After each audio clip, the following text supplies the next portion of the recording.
GUL Radio in Tampa. The sheriff of Pinellas County, Bob Galtieri, said, I have two words, get out, if you're in the low-lying areas, because they won't be able to rescue you. New York Mayor Eric Adams says he's not surprised by the federal corruption charges he's facing and that he does not plan to resign. He's been indicted on charges alleging he took illegal campaign contributions and bribes from foreign nationals in exchange for favors, but he says he plans to stay in office. I have been facing these lies for months since I began to speak out for all of you and their investigation started. Yet the city has continued to improve. Make no mistake, you elected me to lead this city, and lead it I will. Also at townhall.com today, marking the first public hearing held by a bipartisan congressional task force investigating the assassination attempts against Donald Trump. The panel has spent the last 2 months trying to pinpoint security failures that allowed a gunman to scale a roof during an outside campaign rally in Pennsylvania and open fire, killing a spectator. And this month's assassination attempt at Trump's West Palm Beach golf course. A Secret Service agent spotted a man aiming a rifle through shrubbery. Today's hearing is the first time the task force presents its findings to the public after spending weeks conducting nearly 24 interviews with law enforcement and receiving more than 2,800 pages of documents from the Secret Service. Donna Water, Washington. And more on these stories at townhall.com. Dinesh D'Souza's new movie, Vindicating Trump, exposes the real reason for the left's pathological hatred of Trump. Trump has beaten back every attack against him. I am your voice. We have one target. Let's look at everything. Campaign, his family. Isn't that election interference? It's not interference if we do it. And that scares them. Vindicating Trump, in theaters nationwide, Friday, September 27th. Get your tickets today at vindicatingtrump.com. Rated PG-13. May be inappropriate for children under 13. Mom, meet Sarah. From first-time Nana moments. Yeah, welcome to Flight 101. To annual girls trip moments. Your can't-miss moments are worth protecting against RSV. If you're 75 or older or 60 plus with a chronic condition like asthma, COPD, heart disease, or severe diabetes, you're at higher risk of landing in the hospital from RSV. And there are no prescription RSV treatments. Check eligibility and schedule your RSV vaccine at vaxassist.com. So where should we go next? Sponsored by Pfizer. Evan. West Virginia's new drug czar has a very personal reason for wanting to end the state's opioid crisis. Here's Rich Thomason. That's because Dr. Stephen Lloyd was once addicted to prescription painkillers himself. Lloyd, who has been clean for 20 years, started as West Virginia's Office of Drug Control Policy Director last month. Since detoxing and undergoing treatment in 2004, he's dedicated his career to addiction medicine. He says combating opioid addiction in the state with the highest rate of overdose deaths isn't just his job, it's an important part of his personal recovery. Rich Thomason reporting. Well, the nation's gross domestic product picked up in the second quarter from the 1.6% rate in the first 3 months of the year.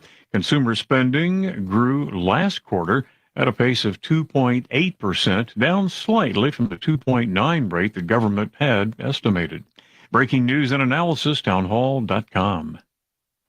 On Point Weather is made possible by our friends at Palmetto Citizens Federal Credit Union on 107 The Point. Here's tonight's forecast. Staying wet overnight, heavy showers at times, the low 73. Tomorrow, look for heavy rain on and off in the morning. Things do clear out in the late afternoon. Friday night actually looks nice. The high will be 86. And for the weekend, Saturday's great. Sunshine and 85, while on Sunday, a blend of sunshine, more clouds, and 85 the high. I'm Cal Moss with your On Point local weather. WQXL Columbia, W264DF. From the Bart Fireside Studio, the solution for keeping you warm this winter. This is 107 The Point.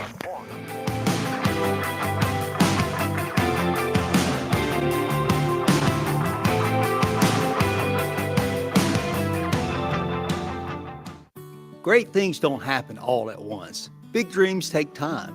And when it comes to saving for college, it's those small steps that make a difference.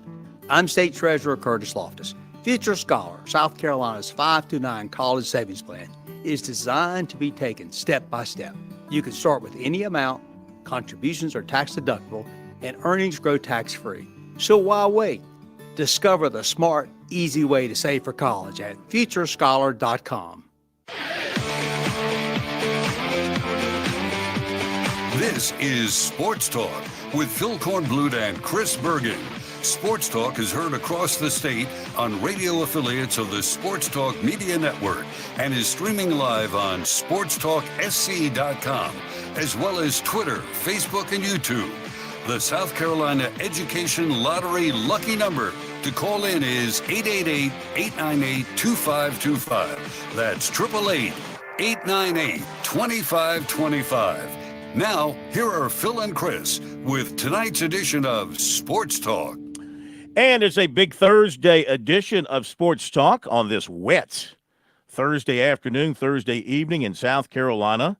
Hope everybody's doing okay out there, batten down the hatches, and you're safe and sound and dry. I got to admit, driving around Columbia, running some errands between like 12 o'clock and 3 o'clock, it was raining like I don't think I've ever seen it before, and I've been in hurricanes and things like that. I mean, it was coming down. Now, it's eased up here in Columbia based on what I saw driving downtown. In fact, some parts of downtown just flat out dry. So hopefully that is spreading across the state, but not where you are. And I just talked to Smitty, and he says it was raining pretty hard down in the Georgetown, Myrtle Beach area. It has rained here all day. Now, nothing major, no major downpours, and it's supposed to stop, I think, about 7, 8 o'clock around here in the PD, and we'll get a couple of hours of reprieve. And then a second band from the hurricane is supposed to roll through here early in the morning. And about 4 or 5 o'clock tomorrow morning, it should be miserable here, but only for a couple of hours, and then it's supposed to clear off. But it's interesting. I was watching some of the weather forecasts earlier today, and this reminds me as quickly and as big a storm as it's going to be. And ironically, I think it's supposed to get to Category 4 status, which is scary for the folks down around Tallahassee. But this reminds me of Hurricane Hugo because of how fast it's going to be moving. And when it gets into Georgia and southeastern Georgia, I think it's supposed to still be about a Category 2 hurricane. So this is a scary storm, to say the least. Yeah.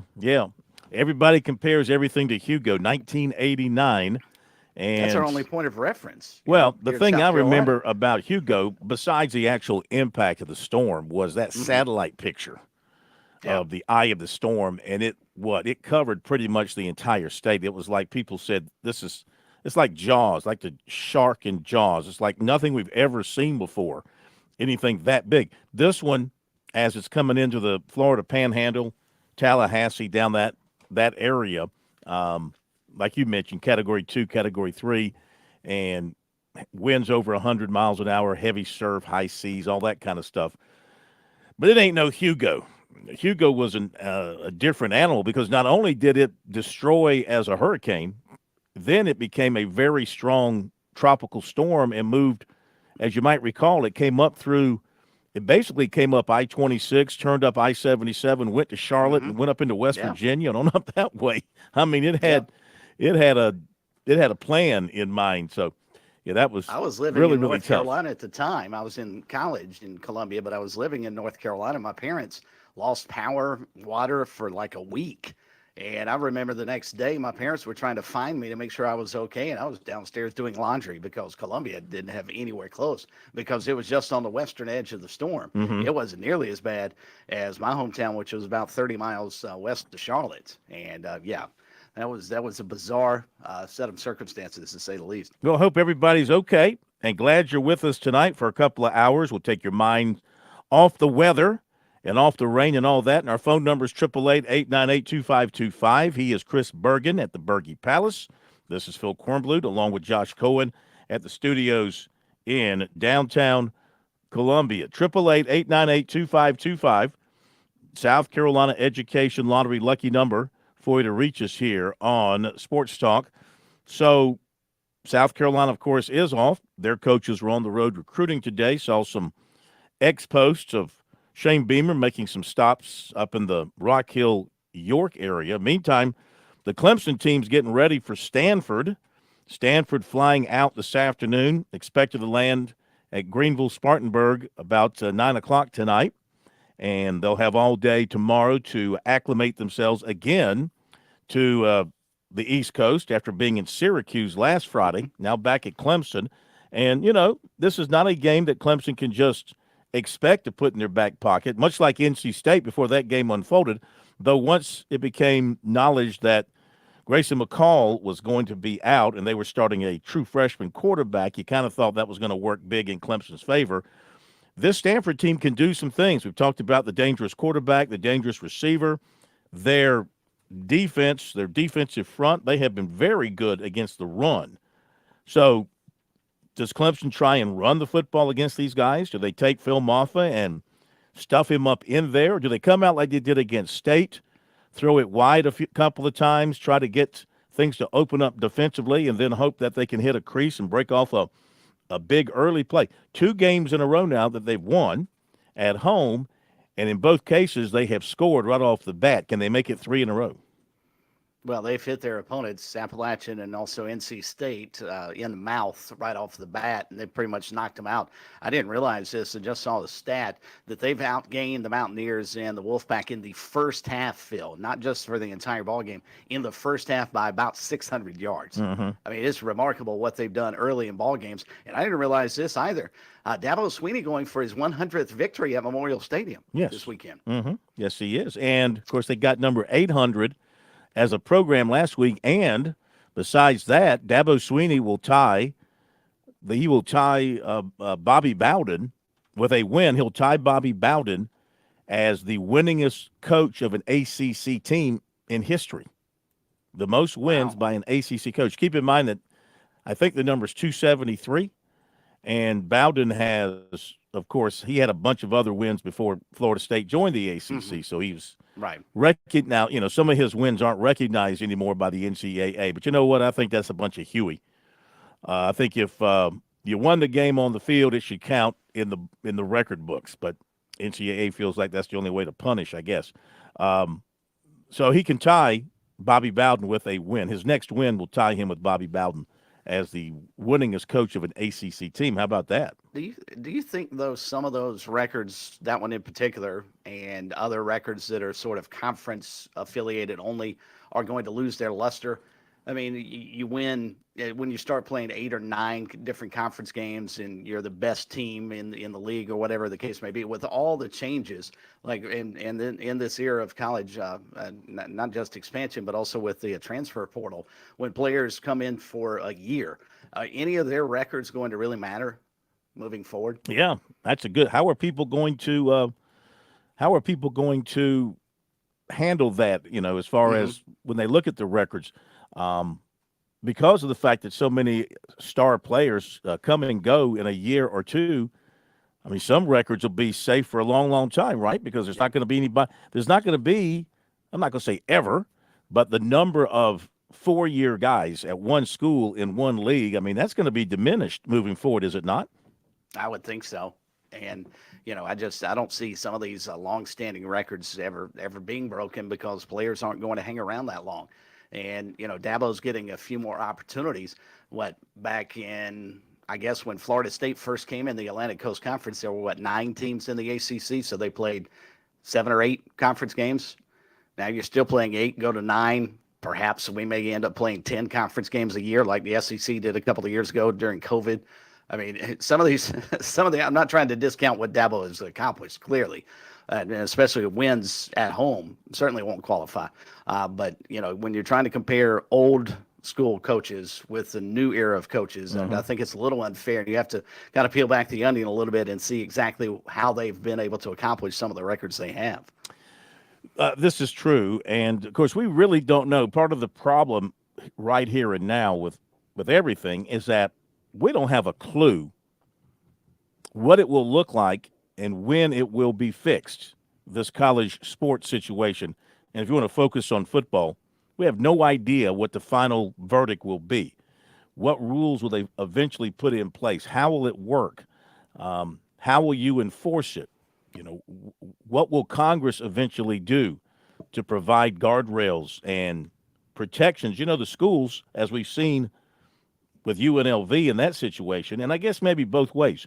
Both parties need to be protected. The schools need to be protected from the standpoint of dealing with an individual and having either a verbal or written contract, but to have that person under your control for X number of years, and the individual, the athlete, the player, has also got to be protected to make sure what they sign up for is what they get. But there's got to be some limitations. You know, I'll say this about the NCAA. It was definitely over all those decades way over the top, overhanded, heavy-handed, way over the top in the things that it ruled upon and the penalties that they handed out and the ridiculous way that they tried to govern everything, you know. I will say this. I think that their intent was to try to keep it somewhat of an even playing field. Okay, their methods might have been a little bit whack, but their intent was to try to keep it as best as they could as a level playing field, so that, you know, Alabama, of course, you look at the records and you see where really the same teams were winning all the time for the most part, but that's because players kept choosing to go to those schools. But by putting in scholarship limits and putting in limits on number of visits and, you know, trying to police cheating and all that kind of stuff, they tried to give everybody a chance to have some success. What we're going to have in the future and who's going to be ruling and who's going to be enforcing, I mean, that all remains to be seen. So, and we don't know when it's going to happen. Is it going to be 2 years down the road? I mean, we're talking about next year having some sort of a revenue sharing plan. Well, how's that going to work? And who's going to enforce that? And then what about this freedom of movement that the players have? You cannot have, I mean, as much as it helps teams, and I'll say this, one of the beauties of the current system is that the weak can become strong overnight. Okay? Sure. By virtue of getting the right people out of the transfer portal, John. You can go from a crappy team to a very good team, and so that gives everybody some hope. That gives your fan base hope. That gives your coaches hope, et cetera, et cetera. But you cannot continue to have this kind of freedom of movement by the athletes. You just can't have it in the long run. You've got to have some stability. And I say again, the college athlete today has more freedom than the legacy professional athlete has ever had, because they can just up and quit with no penalty and make a plan to go move somewhere else. And the legacy professional athlete, of course, under contract, can't do that. He's going to face penalties. He's going to face being blackballed. Nobody's going to touch him. You're going to lose your endorsement. You're going to lose your marketing share. All that kind of stuff will go down the drain. So, but you've got to reel that in. You know, you've got to come up with a plan where when you sign a scholarship / contract / agreement, whatever it happens to be, you're going to be there. You got to be there. And even through coaching changes, you know, in the real professional sports, you're under a 4-year contract and your head coach gets fired. You just can't leave because you're unhappy the head coach got fired or the new coach is coming in and, you know, he doesn't You're under contract. So they've got to go to that. They've got to get to that here with this new professional college sports world that we are trying to accept. We're trying to understand. We're trying to enjoy. We're trying to be fair. But when you see what happens at UNLV, who is that fair to? That is fair to nobody. It is not fair to his teammates. It's not fair to the fans. You know, UNLV fans were excited. They're 3-0, and all the quarterbacks hitting the road. And is he that good, or the guys behind him going to be able to step in and pick up the slack and keep it going? I mean, you don't know. He was the starter for a reason. You know, he obviously was the best quarterback. So, well, that's what I wanted to get into with Chuck Breedy last night. We just ran out of time because we had to pick on Ellis Johnson for a few minutes. But I wanted to ask him, you know, especially from an offensive perspective, how would you treat that? Do you treat it as a season-ending injury? All right, he's no longer available. Our backup, we've got to rally behind him. But knowing that the players know why he's out. It's not a situation where, you know, if he tore his ACL and we understand, we feel bad for him. They know why he's out. And I can't imagine, as Ellis pointed out, I can't imagine several of those players aren't sitting there thinking, you just quit on us, man, and we're having the best season this school has had in 40 years.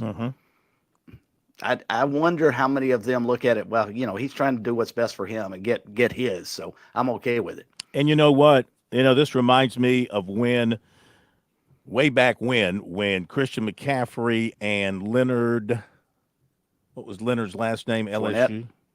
Fournette. Yeah. They were like the first ones to opt out of bowl games because they cited injuries. And remember, people said, just be one or two. It's not going to be a big deal. And, of course, it became a major flow of players opting out. And, boy, wait and see how many players opt out of bowl games this year when their team doesn't make the playoffs. And you're going to see this now, too. I mean, just in the last day, we saw 2 players at UNLV. And then we saw a defensive lineman at Southern Cal do the same thing. And I've seen mixed reporting there. I've seen some reporting say he's going to hit the transfer portal, John, again, because he started at Georgia. I saw a timeline on this kid, Bear Alexander, obviously a very overrated player by the recruiting analyst, another one that they misjudged. He went to like 4 different high schools. He goes to Georgia. He stays there a year. Now he goes to Southern Cal. He says he's going to redshirt. Some say he's going to transfer. I mean, why would you waste your time with a kid like that? Yeah. Why would you one of the things about football that I've always heard and read about and coaches have preached about is dependability. You got to depend on that guy next to you to make that block, to make that catch, to make that throw. How can you depend on a guy like that? He can have all the raw talent in the world, but he's no good to you if you can't depend on him. And unless he comes from a military family where his father or mother or both were being moved around and deployed to different places in the country throughout his high school career, somebody was in his ear constantly telling him, hey, if you come here, you've got a better chance to play and get a D1 offer. Well, if you come here, you not only have a D1 offer opportunity, now you've got a chance to improve your pay-for-play opportunities. And once he graduated high school, now he's chasing the money, it appears, again. Well, and I got to believe, just my own opinion, I see a lot of this stuff now. It's amazing how many different things have cropped up from an NIL standpoint to try and sell the players to their fans and to get the fans to dig even deeper into their pockets. And they keep going back to the same sources over and over again. They think this is like renewable energy, but it's not. Eventually, people are going to say enough. How many times can you come to me asking for money in a variety of different ways? But, I mean, they've also, in some cases, maybe many cases, selling these kids a bill of goods. Like, we're gonna set this up for you. We're going to set up this particular organization, and you'll do these sort of branding things for us, and you're going to make all this kind of money when actually you're not. And when actually your brand isn't exactly what you thought it was going to be. You're not exactly as popular or marketable as people have told you are. Let's face it, there's very few marketable players on any given team who are going to make really big dollars. And typically those are who? Your quarterback, your touchdown scorers, your sack people. I mean, the rest, they're just part of the team, and they might get a little something here or there. But just look around the NFL, look around any other professional sports right now, and who are the ones that are getting all the big endorsements, And it'll be the same thing here on the collegiate level. Well, for sure. My point is, be careful. Be careful what you think you're going to get. Be prepared for being for not reaping what you think you're going to get from what you're being told. But again, I think where we end up with this thing, this whole big picture of college sports, in particular college football. I mean, we just nobody can tell you what it's gonna look like another 2 or 3 years from now. They're still messing around with conferences, and who knows how many major conferences we're going to have in 2 or 3 years. I see where there's going to be a meeting between the commissioners of the SEC and the Big Ten, treating that like it's some sort of grand summit, like Khrushchev and Kennedy or whoever. Here the two biggest power brokers in all of sports will sit down and talk about. I wonder what they're talking about. merging their leagues, having one super league. Who knows what they're talking about? Whatever, I can guarantee you one thing, whatever they're talking about, it's going to benefit only two entities, their own, the SEC and the Big Ten. They could give a rat's behind about the Big 12 and the ACC and what's left of the pack. Well, and you saw as we're going on the air tonight, the Mountain West is trying to figure out a way to stay viable itself. And Air When Force was the Hawaii, Mountain West ever viable? I mean, well, they've signed some sort of, I guess this is media. I'm not even sure what the acronym would be, MOU, to remain in league and execute grant of media rights from July 1st of 2026 to June 30th of 2032. We saw how popular that was with the Atlantic Coast Conference. I wonder how this is going to go over with the Mountain West. Let me ask you one question. Can I ask you one question? Please. Since when did we care about the Mountain West? I mean, seriously, why all of a sudden are these national writers and everybody monitoring everything in the Mountain West? Woo-hoo, the Mountain West is coming here. Who is in the Mountain? Can you name half of the teams in the Mountain West? Who amongst us can name half of the teams in the Mountain West? Yeah. I mean, seriously. And I see this story, Air Force is not going to leave the Mountain West. Break the presses. Who gives a damn? I mean, we've gotten to the point where every little item is like breaking news into the world, etc. Now, I wanted to mention this. I'm not a Barstool guy, but of course they've done great. They've made billions of dollars, and Dave Portnoy, he's a big dog. He made a comment, and you let's try this again. Better pay attention. I'll spit it out. Better pay attention. He said today that he would pay $3 million in NIL to get Michigan, his alma mater, a quarterback. So, and he can afford it, of course. He can write that check today. And I'm just saying he's not the first one. We've seen other big, very wealthy alums, step up and do things for their respective schools. But he has the platform. He's got the platform through Barstools to really, if he wanted to, with his money and his platform, he could shake it up big time if he wanted to. Yeah, and there are very few schools around the country that would have that opportunity, that have someone of that ilk. I mean, South Carolina and Clemson have one or two major sort of mega donors, but I'm not anything to that degree. And you look at what Oregon is, how much have they benefited over the years from Phil Knight and Nike, just because he's a grad of Oregon. I mean, you get lucky and you have somebody who's a multi-millionaire who wants to drive your program and help your program. How are you going to tell him no? And what does that open up? Can of worms. When you have one donor that's controlling your athletic department with all the money that they can send into you. Can of worms. The Friends of UNLV put this out last night. That is, I guess their collective. They said, quote, Friends of UNLV never verbally or contractually agreed to a $100,000 contract with Matthew Sluka. 2, the collective was not involved in the recruiting process. So, they're shooting down what his agent is claiming. And so, I mean, who's lying here? Who's telling the truth? Who's lying? Somebody is. The SEC Big Ten AD scheduled for a joint meeting in Nashville soon, according to Ross Dellinger. One of the few gatherings from the two major conferences in NCAA history. Topics include new non-NCAA enforcement arm. See, they're going to police themselves. This would be, what is it? This would be like the wolf guarding the hen house? Yeah, the hen house, yep. Yeah, let us enforce our own rules. The college football playoff format, okay, let's expand it, and football scheduling arrangements. How about that? Be back after this break.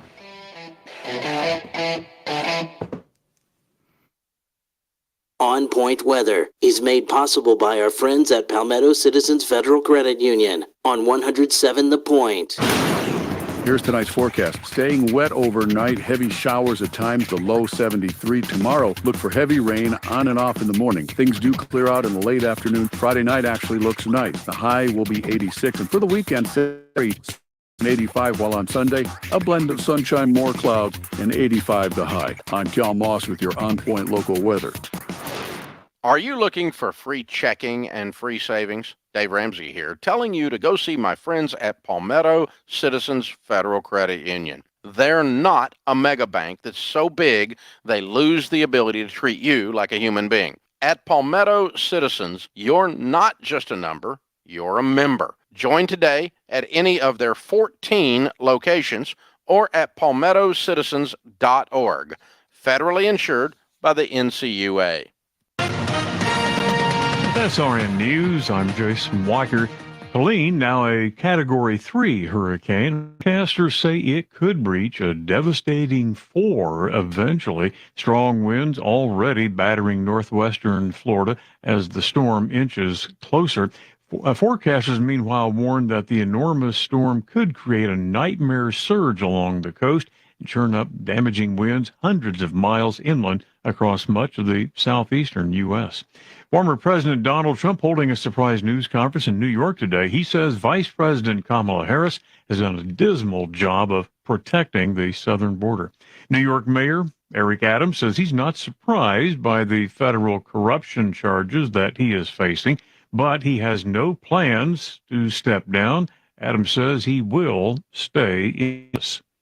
This is SRN News.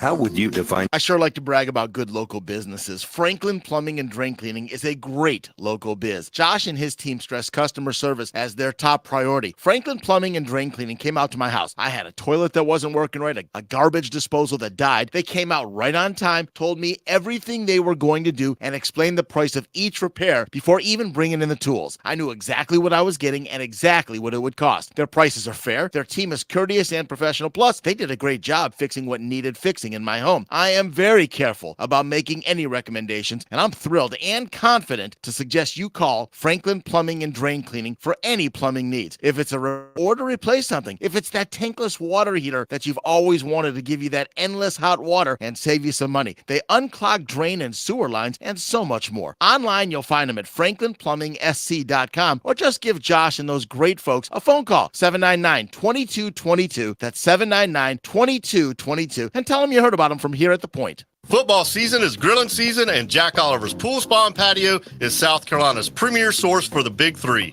Weber, Traeger, and Big Green Egg Grills. I'm Jack Oliver. Grill all your tailgate favorites to perfection with a premium gas, charcoal, or pellet grill, then top it all off with something sizzling from your griddle. For grills, griddles, patio furniture, hot tubs, and saunas, shop in store or online at Jack Oliver's Pool Spa and Patio, Forest Drive in Columbia, and jackoliverpools.com. The hunting season is here. Whether you hunt in the woods or near the water, Palmetto State Armory has you covered with everything you need for the season. PSA has a complete inventory of AR-style rifles, bolt-action rifles, shotguns, ammunition, outdoor apparel, decoys, and more from all of your favorite brands. Visit PalmettoStateArmory.com to find the store nearest you. Palmetto State Armory, American-made for life. Are you ready for a win-win? For a limited time only, you can upgrade your ride for less and score a chance to win the ultimate rivalry football experience. That's right. From now until October 1st, apply for an auto loan at a reduced rate with Founders Federal Credit Union, and you'll automatically be entered to win 4 tickets to the Clemson-Carolina game in Death Valley on November 30th. That's awesome. But that's not all. The winner also will receive an exclusive Death Valley experience and a Founders tailgate package. Stop by a Founders office near you or apply online today. Drive away with a great deal and a shot at an unforgettable game day experience. Visit foundersfcu.com/auto to learn more. Terms and conditions apply. No purchase necessary. That's foundersfcu.com/auto to learn more. Membership qualification required.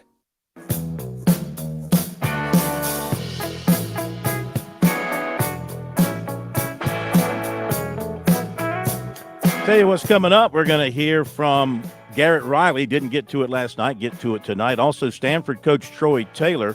7:05, former USC and Citadel basketball player Hayden Brown's going to visit with us for a few minutes to talk about something he's got going on with the Fellowship of Christian Athletes, FCA, and his involvement with that. So, Sports Talk, giving back. We take a lot. We like to give back from time to time. Let Hayden fill you in on all of that. 7:35, the M&M Boys with Corey Miller and Will Merritt. Very disturbing news out of Clemson. You see this story by Chapel Fowler? And I was up there Saturday, and, of course, I didn't realize it, but apparently they've kind of changed up the lead up to the run down the hill. And it's upset, according to this story, it's upset fans. It's upset former band members and fans. Basically, if you've ever been to a Clemson game, what they've always done, as far as I know, is the band's on the field and the band plays a song and the band moves over to the hill and forms a tunnel. And at the exact moment the band's there and they finish the song, here comes the team running down the hill. And everybody is happy. But apparently now what they're doing is the band is playing a couple of other songs, not the song it has traditionally played, but another song, and also the alma mater, and is not moving over to the hill to form the tunnel. And the up on the big board at Clemson, Christian Wilkins has a hype video, and then they play Queen's "We Will Rock You" as the team comes around the corner and unloads at the hill, and then they play another hype video focused on Howard's Rock. Keep your dirty hands off my rock. The cannon goes off, and the team runs down the hill with Tiger Rag playing. So, very upsetting, if you ask me, that they've done this. Why would they mess with that? I mean, it because they got a new scoreboard they want to show off or something. Okay, yeah, you can, and they've got 3 hours of lead-in time before the team comes down onto the field, 3 minutes roughly before kickoff. So, I mean, you've got all that time beforehand. I don't know why you would touch that. Yeah. Just leave it alone. It works. I read this last night. I lost several hours of sleep over messing with what I think is, my personal opinion has always been that is the best interest in college football. To me, watching, don't give me that look. It's the best interest in college football.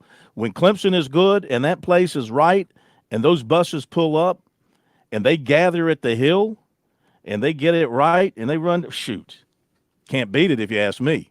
But somebody's trying to mess with it, and you don't mess. Leave it alone. You don't mess with a winning formula, people. You don't mess with a winning formula.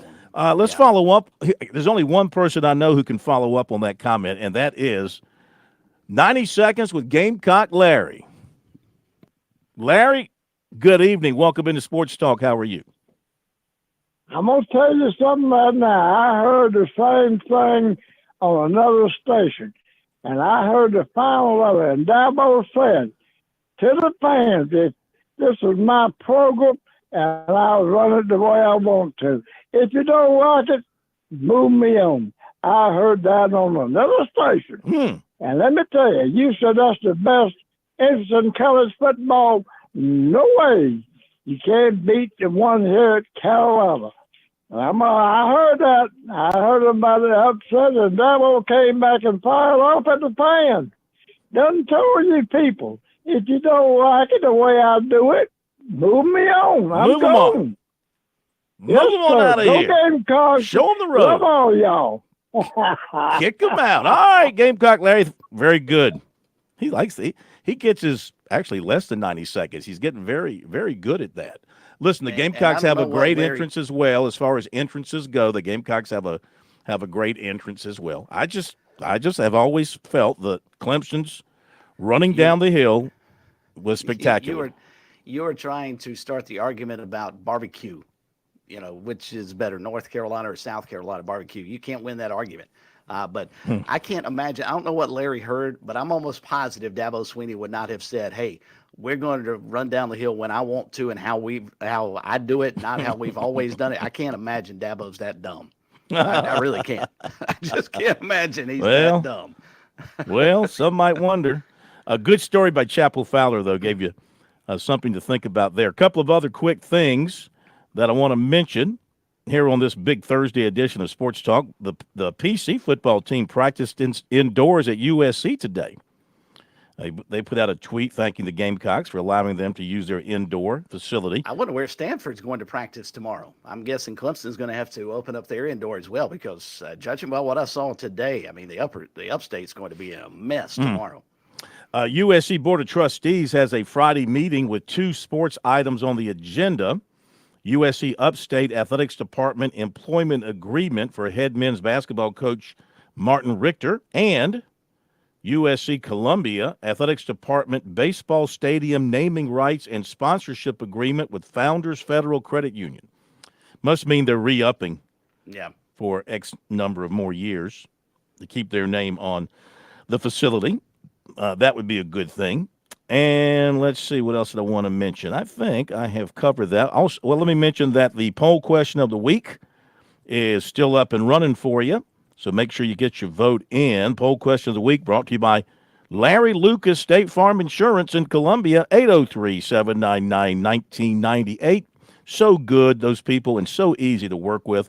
And they can handle everything for you. And, of course, State Farm is a great insurance company. That number again, 803-799-1998.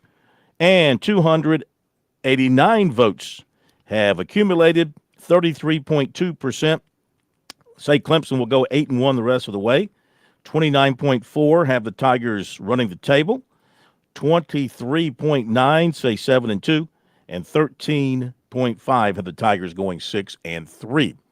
I really wish there were a way that we could get an honest answer from all the people who voted 8-1, especially if they're Clemson fans, who they believe Clemson will lose a game to, or is that just a generic? They'll probably lose one along the line. It's just too hard to go undefeated the rest of the way. Yeah. Well, the reason there's hope of running the table has been the recent play of the offense. Now they look like the kind of offense people envisioned under Garrett Riley. Riley met with the media yesterday and gave an update on what's been happening with the offense, why all of a sudden it's hit a very high gear. I think our guys understanding we left a lot out there that we could control in game one, and we were able to see that on tape. And obviously that matchup of how we matched up against them and their personnel and all those things. And so even though that was a disappointing day, I think our players had the right mindset, and I think that it was really evident that, hey, we just got to put this together and do it. And, we've been able to do that the last couple of weeks. But I just think that belief of seeing it in game and knowing that there was truly a lot there that we should have made and we expect to make, and we just didn't get it done that day. I just think in a weird sort of way, it almost built confidence just from seeing that on tape. And that's kind of on top of what we've been seeing all along in fall camp and us getting better and improving, and we're older and we've got a core of players that we really feel good about, and so I think just all that combination has kind of led us up to this point. Kind of feels like the pressure had been building into a big balloon, and then that pass to Wesco, it popped. All the pressure seemed, everybody was like, hey, we can do this. It's off. Yeah. Obviously that was a huge play, beginning of the game, and to kind of just blow the top off, as we all know we'd like to do. And, from that, I think our guys just gained a lot of confidence, but that play was certainly a big piece of it, no question. As a coach, to see that moment, like you talked about, of being able to show your guys on that film in Georgia, and then to see that process and see it click for them. What's that like for you as a coach, as a coordinator, as you're trying to lead these men?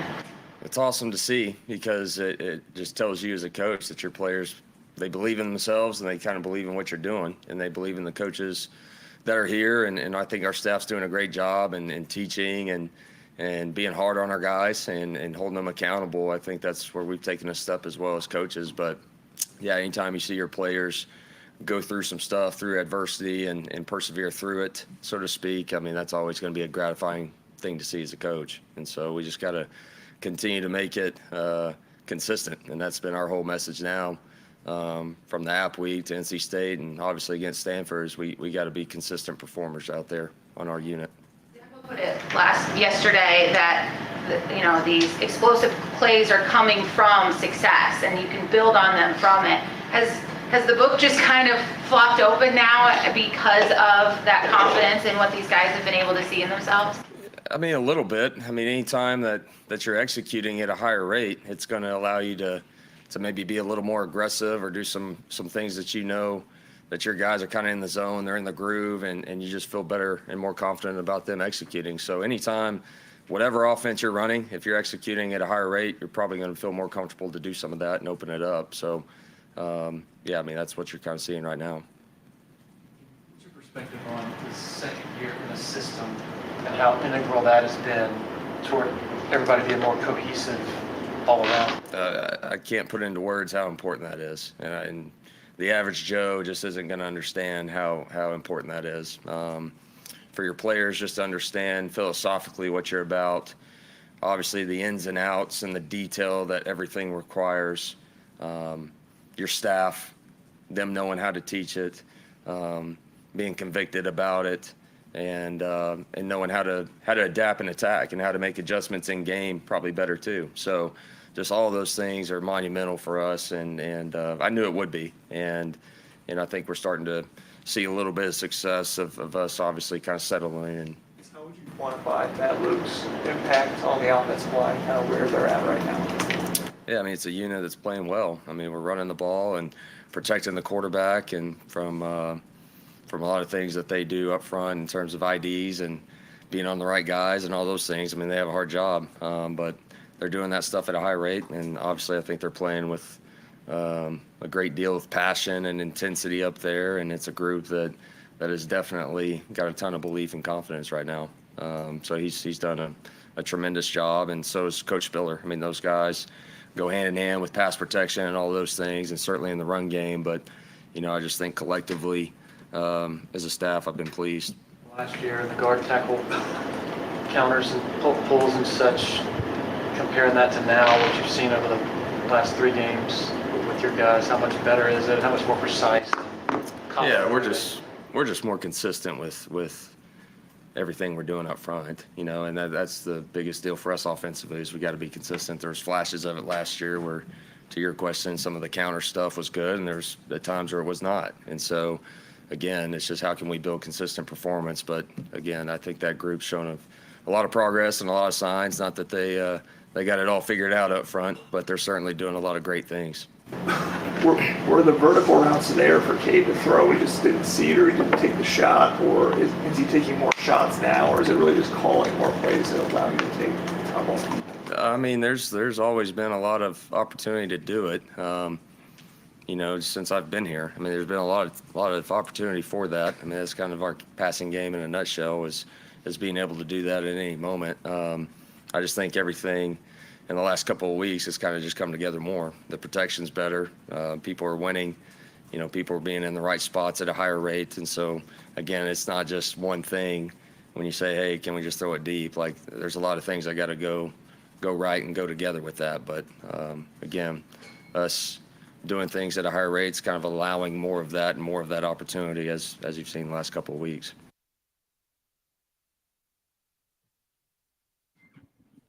Okay, comments from Clemson's offensive coordinator, Garrett Riley. Tigers will try to put a big number on the board for a 3rd straight week, carry that momentum down to Tallahassee, assuming they go to Tallahassee the following week. We're going to have to really wait and see what's left of everything down there, what kind of damage they endure around their football stadium. Their football stadium's already under construction. They're renovating it to the point where it's only seating a little over 50,000 fans this year, instead of the typical 78 to 80,000, because they're doing another major renovation at Doak Campbell. So it's already a mess, and now it's no doubt going to have some issues to deal with as a result of this storm. We'll be back after this break. Don't go away. Set your youth up for a lifetime of financial success with Smart Start from Founders Federal Credit Union. Smart Start products and educational resources help teach and teens the basics of saving, budgeting, and smart spending. Help them learn smart money skills to jumpstart their financial journey with Smart Start savings, debit, certificates, and educational resources. Learn more at foundersfcu.com/smartstart. Federally insured by NCUA. Membership qualification required. Terms and conditions apply. Some insurance carriers are based in another state or only have an online presence. Not at Farm Bureau Insurance. They're a local South Carolina company that believes commitment comes with a handshake. Become part of the Farm Bureau Insurance family today by calling Buddy Bridges at 864-984-0413 or stop by the Upstate office at 726 East Main Street in Lawrence. South Carolina's taste buds have spoken, and they're asking for beef. There are more than 7,800 farms raising cattle from pasture to plate in the Palmetto State. So whether it's steaks on the grill before the big game, sirloin medallions plated for date night, or burgers with a family, make sure beef is a part of your playbook this football season. Smoked, grilled, and slow roasted. Find the best way to enjoy your beef at sccattle.org. Beef, it's what's for dinner in South Carolina. Funded by the South Carolina Beef Council, part of the Beef Checkoff program. Call Lawyer Lisa. Experience the difference with Lawyer Lisa. Hi, I'm Lisa Brown. Helping an aging loved one arrange for their care can be one of the most difficult things you will ever do. Fortunately, you don't have to navigate this maze alone. Lawyer Lisa's knowledgeable life care team can lead you down the right path. Visit lawyerlisa.com to see how we can help. Call Lawyer Lisa. Experience the difference with Lawyer Lisa. 7511 St. Andrews Road, Irmo, South Carolina. Great things don't happen all at once. Big dreams take time. And when it comes to saving for college, it's those small steps that make a difference. I'm State Treasurer Curtis Loftus. Future Scholar, South Carolina's 5-9 college savings plan, is designed to be taken step by step. You can start with any amount, contributions are tax deductible, and earnings free.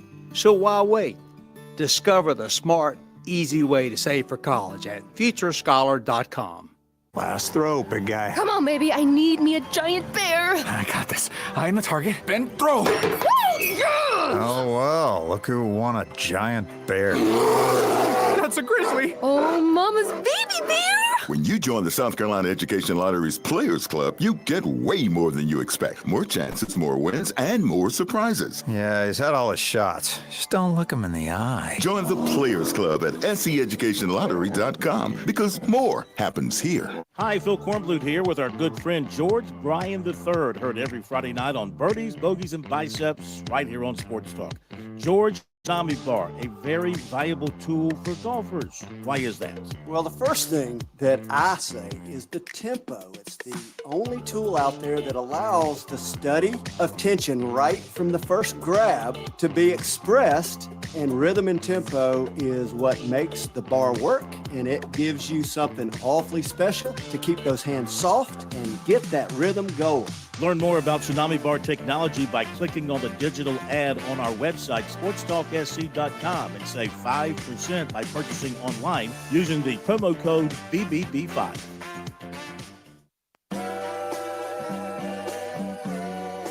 Nothing on that beat. Nope.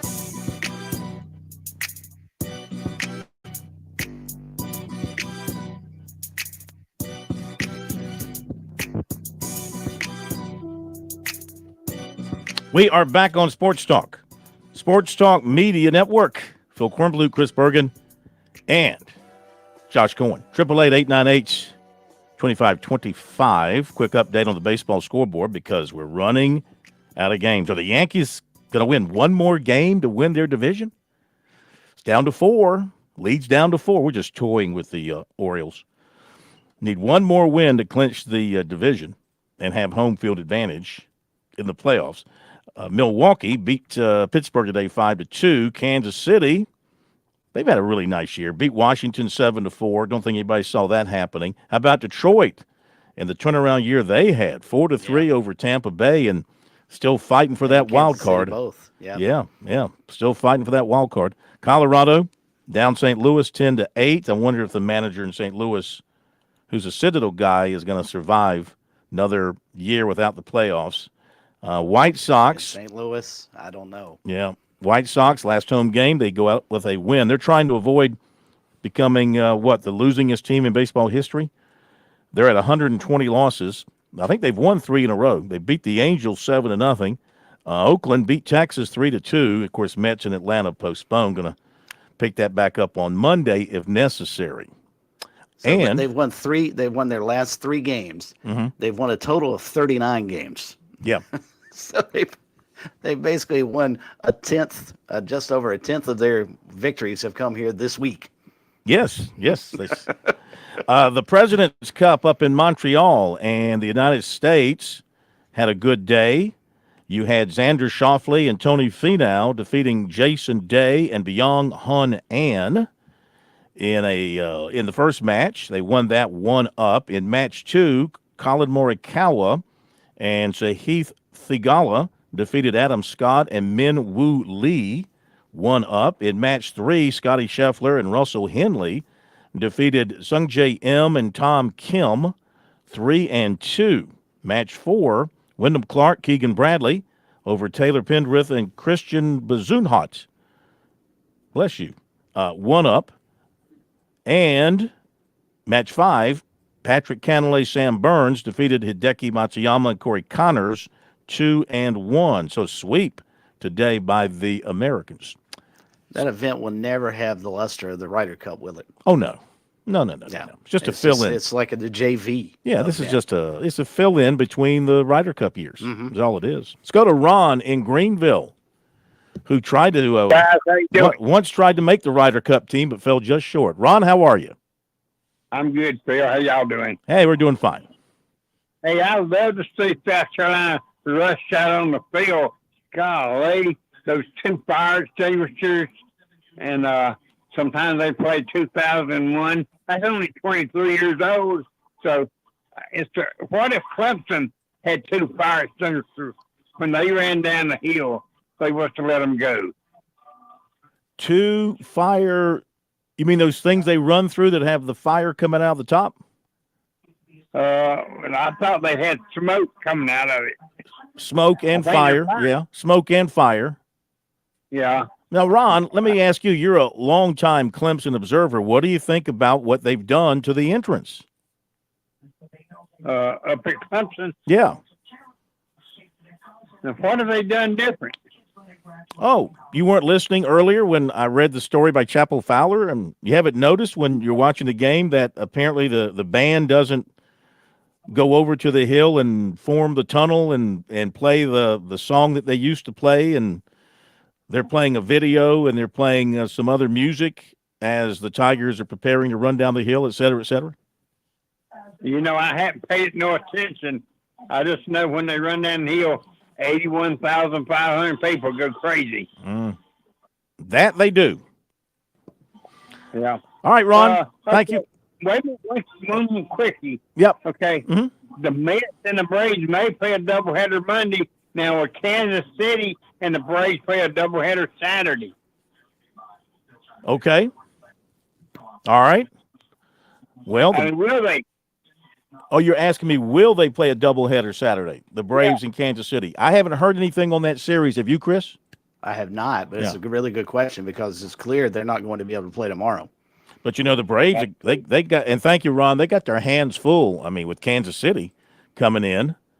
That's not going to be anything you can take for granted. And they got to win games to keep up with the Mets right now. And, I mean, they're in a tight battle there for for one of those last wild card spots, and a tough way to finish when you got teams like that that you're going to be going up against.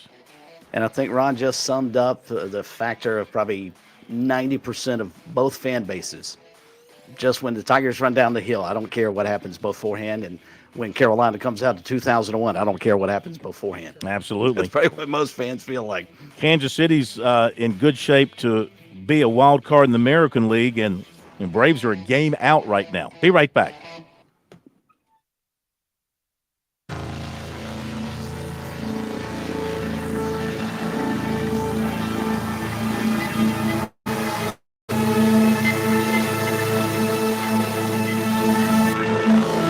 WQXL Columbia, W264DF. From the Bart Fireside Studio, the solution for keeping you warm this winter. This is 107 The Point.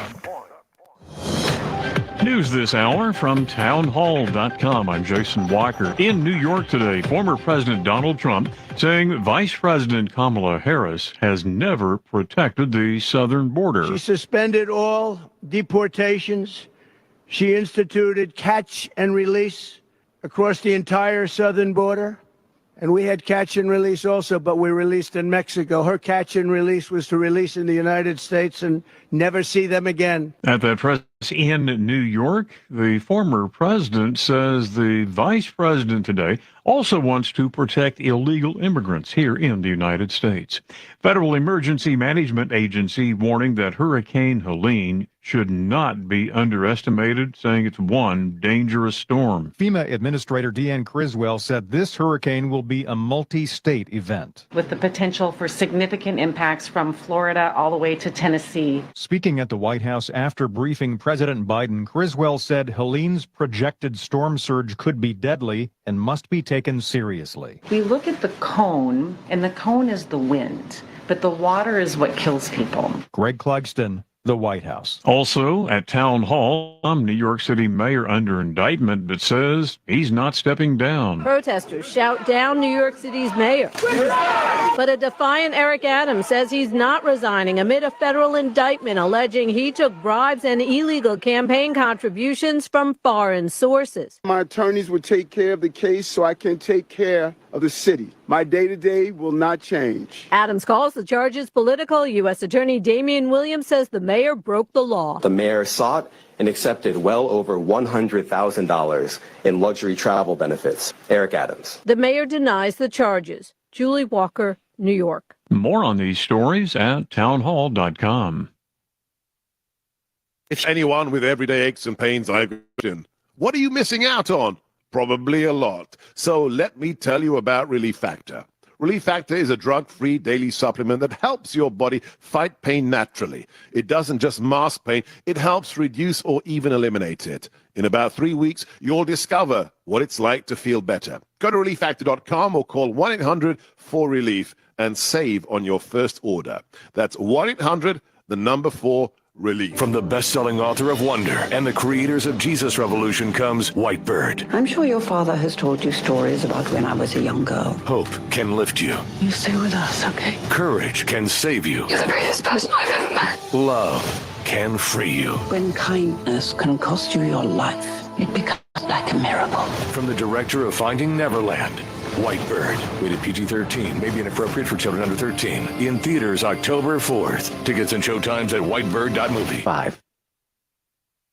Yet another fatality tied to deli meat. There's been another death in the deli meat listeria outbreak. Federal health officials say a 10th person has died in the listeria outbreak that shut down a Boar's Head deli meat plant. The CDC says at least 59 people in 19 states have gotten sick due to the bacteria first detected in a plant in Virginia. The latest fatality was reported in New York. Boar's Head faces multiple lawsuits related to the deaths and the illnesses. I'm Shirley Adler. Well, the strike deadline looming, a group representing East and Gulf Coast ports asking a federal agency to make the Longshoremen's Union come to the bargaining table to negotiate a new contract. U.S. Maritime Alliance says it filed an unfair labor practice charge with the National Labor Relations Board, alleging the International Longshoremen's Association was not bargaining in good faith.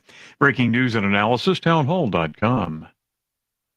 On Point Weather is made possible by our friends at Palmetto Citizens Federal Credit Union on 107 The Point.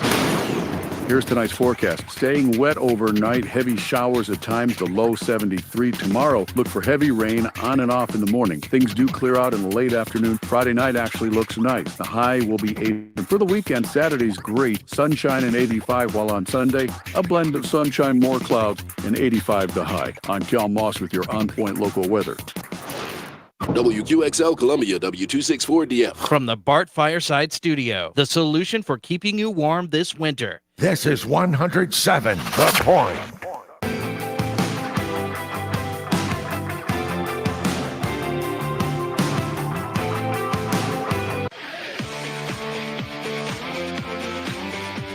Welcome back to Sports Talk on the Sports Talk Media Network. You can reach the guys with the South Carolina Education Lottery lucky number, 888-898-2525. That's 888-898-2525. Now back to Phil and Chris with the second hour of Sports Talk on the Sports Talk Media Network. Okay, we are back on this big Thursday edition of Sports Talk Media Network across the state of South Carolina. Glad you're with us. Hope everybody's doing well. Look out for those flooded areas. Be careful, be safe driving out there. And this too shall pass. We'll have nice weather, I think, this weekend for college football. You know, college basketball is back on top of us as well. Official practices, they are underway. And I tell you what, a couple of years ago, South Carolina had a player in Lamont Paris's first year by the name of Hayden Brown out of Burns High School, transferred from the Citadel to come play a year at South Carolina, and now has moved on into other things. And I saw a tweet today from current Gamecock Jacoby Wright that Hayden is involved with the Fellowship of Christian Athletes and has got some things going on there. And so I thought, let's reach out and let him tell us what he's got going on. So he joins us now, former Gamecock, former Bulldog, Hayden Brown. And welcome into Sports Talk. How are you? I'm doing well. Thank you guys for having me. It's a pleasure, man. And first of all, since you've been gone for a couple of years from the basketball scene around here, what you been doing? Yeah. It was a quick turnaround after I finished up here in Columbia. Shortly after we unfortunately lost in the SEC tournament, I took off and headed down under and spent one season playing pro ball overseas in Australia. So that was really cool experience. Met some great people. Got to play against some really talented guys. So really enjoyed that. And then after that, I moved back, but not to the Carolinas. For the first time in my life, I lived in a different state, still on the South, but I moved to Valdosta, Georgia. My wonderful girlfriend is in the Air Force. She actually just deployed on Monday. And so I moved down to Valdosta, Georgia, started working at a physical therapy clinic. Here we are 10 months later, moved back to Columbia and started with FCA. So here we are. Wow. That's a great story. I can remember you telling us because you were one of the Gamecocks they brought to SEC Media Day that first year, your only year, and Lamont Paris's first year. I remember talking to you there in Birmingham. One thing that you said ultimately that you would like to do is maybe have your own church, be involved in the ministry somehow, some way. This isn't that, but maybe this is something close to that for you. Yes, sir. Yeah, I think this is a cool stepping stone for me to get my taste in full-time ministry. When I was in Charleston, I had the opportunity to work at the church that I was a part of as a part-time gig while I was still playing basketball, to hang out with the youth and be the student ministry leader there. Now it's full-time, and this is what I'm doing and what I'm investing my time in. And ultimately, like, I love sports. I love basketball more than any other sport. But more than all of that, I love Jesus. And I want people, whether they play sports or not, to know him. All roads have kind of led to where I'm at now. That's great. Tell us what you're doing in this new role with FCA. What do you think your impact will be with your basketball background, and what are they asking you to do? Yeah. So my official title is an area representative. And so I am specifically working with the collegiate ministry. So FCA has a presence in middle schools, I think even elementary schools, high schools. But for me personally, there's a specific collegiate Midlands FCA staff that I am now a part of. And so our goal is to really have an impact on all 5 campuses in the Midlands, not just the University of South Carolina. That's where it actually started. A few years back, it was only at South Carolina. And then the area director, T. Rousey, just kind of had the vision that, man, heaven is a place for not only South Carolina student athletes. We want to be reaching all campuses. So that's Allen, Benedict, CIU, Columbia College, and obviously the greatest university of South Carolina. And so, yeah, for me personally, I have been tasked with being a basketball guy, serving and working with the basketball teams, the men's basketball teams on all 5 campuses. And so we aren't affiliated with the universities in any way.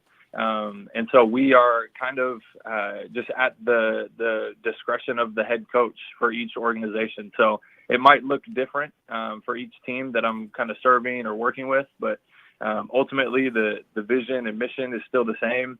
And ultimately I want to just be a resource and a voice to some of these young men. I know exactly what they're going through. I know exactly what they're thinking. I was just there. It's crazy to say 2 years ago, going on 3. I'm really getting up there. But yeah, that's kind of what my role looks like, and that's what I'll be doing. Awesome. Former Gamecock and Citadel Bulldogs basketball player Hayden Brown with us here tonight on Sports Talk. And Hayden, do you believe in your ministry now that FCA and being an athlete, does that make it easier for you to reach people and especially young people because of the popularity of sports as opposed to maybe just being an everyday student? And no offense to, an economics major, but do you feel like maybe you have a leg up because you're able to use sports as a tool in your ministry? Yeah, I would say so. And I think the word that you just used there at the end was great. It's a tool. I think there is, bear with me here, but there's a language that we speak as athletes.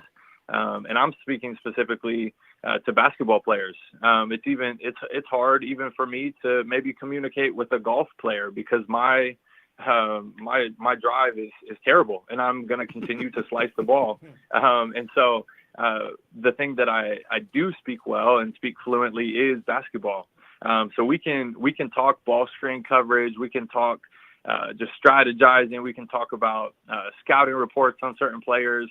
But we can also talk about the Bible and the implications of what that means for us, not only as athletes, but as human beings. Because ultimately, there is no exclusivity for athletes. There's nothing quote unquote special about athletes. We are, as human beings, all image bearers. So to the economics major, he is just as important and valuable and worthwhile as a basketball player is. There are just different ways and like you said, tools that allow us to communicate better and more clearly with some of these guys. Back to your college playing days for a moment. What was it that sort of made you pull the trigger, if you will, to go play at South Carolina, especially with Lamont Paris just coming in and trying to establish the program in his first season? What did he say to you that made you gravitate towards him, or was it as much going to play at USC and also possibly playing in the SEC that was a selling point for you?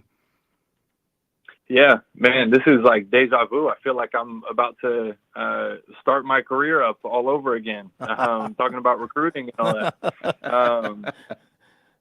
But yeah, ultimately, man, Coach Paris had coached against me for 5 years. His first year at Chattanooga was my first year at the Citadel. So we were very much so familiar with one another.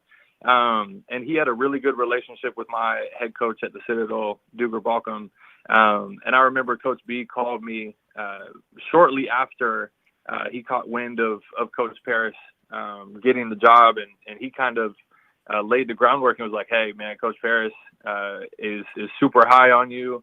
He always was, but now he has the actual ability to recruit you." And it was really cool to hear from a coach that meant so much to me in the 5 years that I was at the Citadel to vouch for Coach Paris and just his character and who he is as a coach, basketball philosophy, all the things. And so Coach Paris and I had lunch, and man, it was really special to me because the whole recruiting process is different for me at the time as a 24-year-old. I didn't need the flashy Pictures, I actually didn't take any pictures on any of my visits. I really wanted to be about substance. I wanted to be about building something. And that's exactly what Coach Paris wanted to do and wanted to bring me in to do. And man, what a sweet, might I add, sweet just reward, I might say, even for me to sit back in Valdosta, Georgia and see how well they played last year. It was really a pleasure for me to watch and know that my fingerprint is buried somewhere in the framework of that team. So it was really cool. Yeah, that was kind of it for me. I'm glad you mentioned that. I was going to follow up by asking that. I know the record wise wasn't all that great in your 1 year, but the next year they go to the NCAA tournament. You think you and your fellow teammates who played on that first team, no longer there, who weren't involved last year, kind of feel like you laid the groundwork that led to last year's success? I would hope so. I really do. I can speak for myself. I can't speak for any of those other guys specifically, but for myself, 1,000%.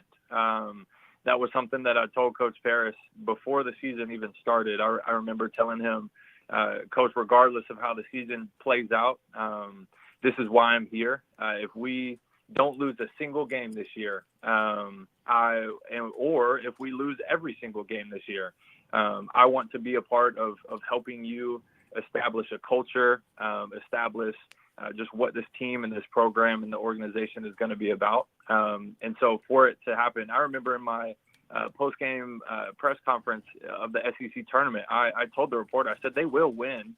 I don't know when they will, but I can tell you they will, because that's just how much I believe in Coach Paris and the rest of his staff and what they're about. And so I didn't know my words would have that much impact right away. Not that my words had any impact at all, but I knew it was going to happen at some point. So it was really sweet to see the year after. You nailed it. Here's the key question of the night. Today, do you sport the Citadel look or your Gamecock look, or something in between? 1,000%. If you or anybody else were to see me right now, they would flash back to 2022, 2023 and be like, okay, number 10's back. Hayden Brown with the long hair and the beard is back in Columbia. I don't think I'll be going back to that Citadel look anytime soon. Well, we wish you a ton of luck. Thank you for joining us. You always have an invitation to come talk basketball with us here on Sports Talk, so keep that in mind. And good luck with your work around the Midlands. Hope to see you sometime. Thanks, Hayden. Awesome. Thank you guys so much. I appreciate it. You take care of yourself. Hayden Brown, he was people forget how good a player he was at the Citadel. And what a big-time scorer. Extremely hard. I mean, he talked about a culture that my parents wanted to lay the foundation. That was part of an effort. Yeah, no question about it. Be right back after this break. There's a lot of things we take for granted in our lives. Your home's AC will run cool. Your drive-through coffee will not. Car will start when it's time to take your kids to school. It's when things don't go as planned that you start thinking about who to call and where to turn. The good thing is, you can prepare for life's most difficult days by calling the Larry Lucas Agency today. Larry is a State Farm agent that has been taking care of people across South Carolina for more than 2 decades. You probably have insurance, but switching is easy, and bundling can save you hundreds or more. Most importantly, the Larry Lucas Agency can help you choose the protection you want at the price you want. All backed by South Carolina's #1 home and auto insurance company. Visit LarryLucasAgency.com today or give Larry at 803-799-1998. Like a good neighbor, Larry Lucas State Farm is there. Your home is where your memories live. It's where you laugh and where you love. We understand the importance of the valuables under your roof, tangible and intangible alike. So no matter what's around the corner, we'll be there, offering you and your family the support that's made Farm Bureau Insurance a trusted name for nearly 70 years. You deserve more. You deserve a promise. Learn more at scfbins.com. Call me, Alex Satterfield, at 803-749-9171 for all of your Midlands insurance needs.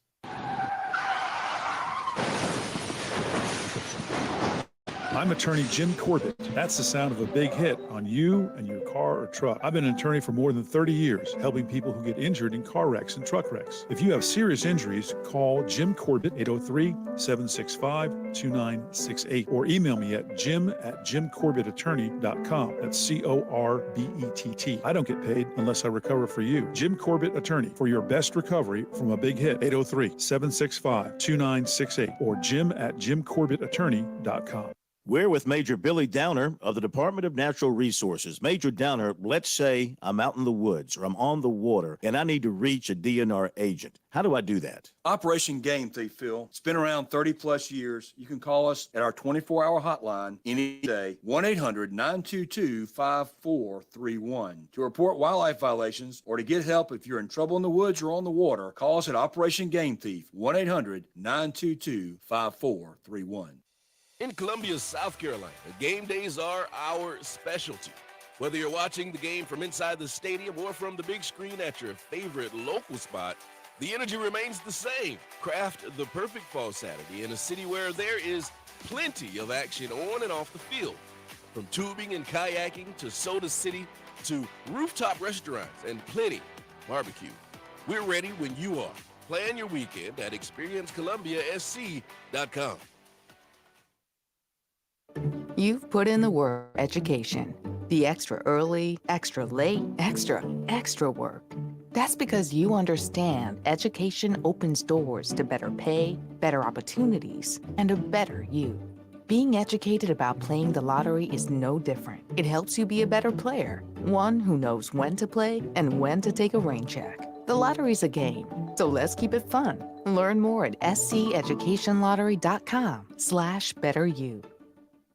Touchstone Energy Cooperative members save more on electricity, and members save more on insurance, groceries, healthcare, restaurants, travel, concerts, and sporting events through Co-op Connections. Touchstone Energy is an alliance of the member-owned electric cooperatives, and remember, the power is yours. Experience the power of co-op membership with Touchstone Energy and find out how much you can save on electricity and a whole lot more at touchstoneenergy.com.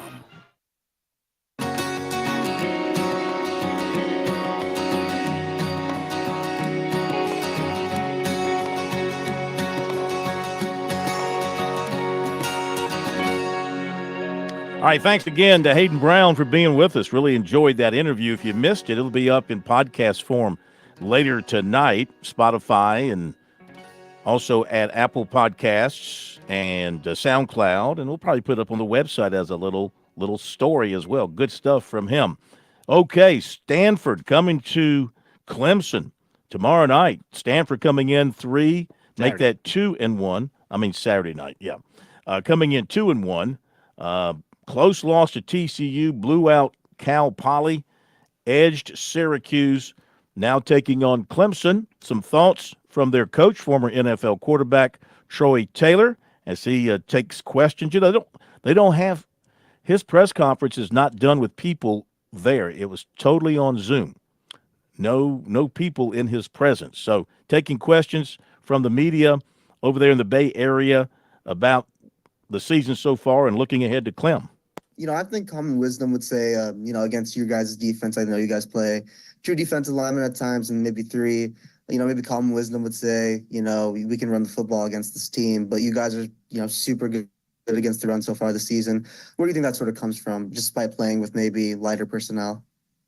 Yeah, I think our guys are really physical and big emphasis on stopping the run. And, we'll be in sometimes our 3-man front, is our best run defense, just the way we play it. But I think regardless if we're playing a 3 or 4-man front, odd or even, our guys are very physical and they understand how important it is to stop the run game and then, get off the field on 3rd down. So, they've done a great job against the run and really proud of the progress that we've made on defense.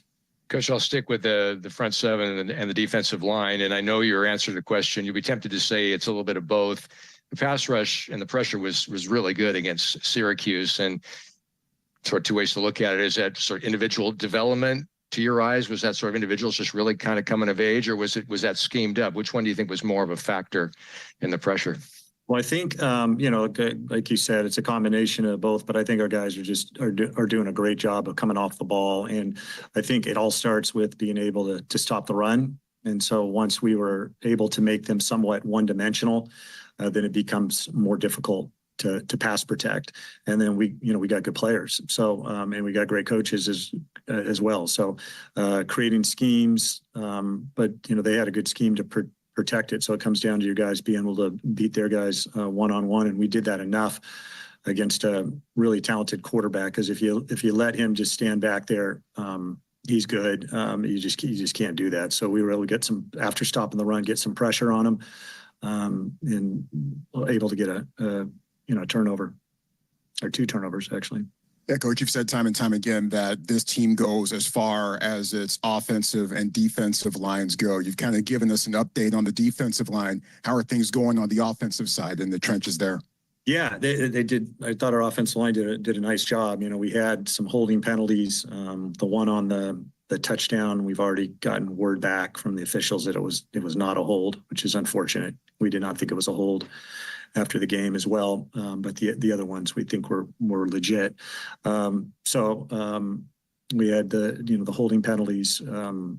If we can overcome those and get away from those, I think our progress is going to be good. Anytime you're able to run the football, and that's always goes back to the offensive line directly in the tight ends, and then the physicality of our running backs. So I feel good about the direction of our line. We're very young. I think we have one senior on our offensive unit that plays. The rest are not seniors. So it's a young team. We're young up front, and they're getting experience, and their skills are developing. And obviously those skills, when you go in a hostile environment like that, it's hard to hold up those things because it's just performance anxiety and all those things. So we got very young guys that I think have progressed a lot in 3 weeks. And we got to progress again this week against an unbelievable team.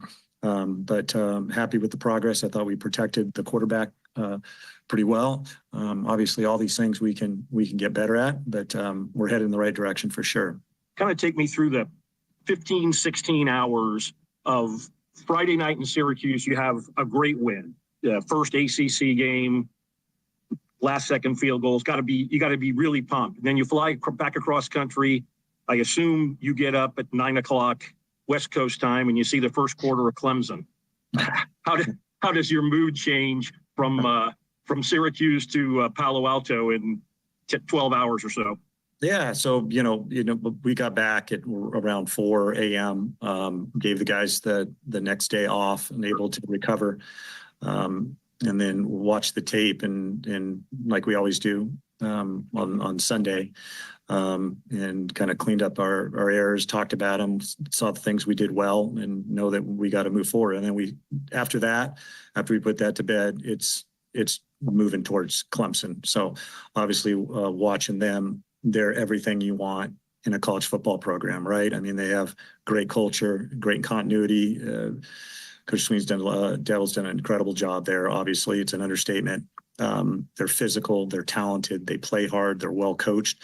Like I said, it's everything you want in a college football program. And they have a great venue. I've never been there, but I've heard it's very loud, and the fans are into it. So we're excited to have an opportunity to play such a great football program. That's why you get in this thing, is to be able to play these games.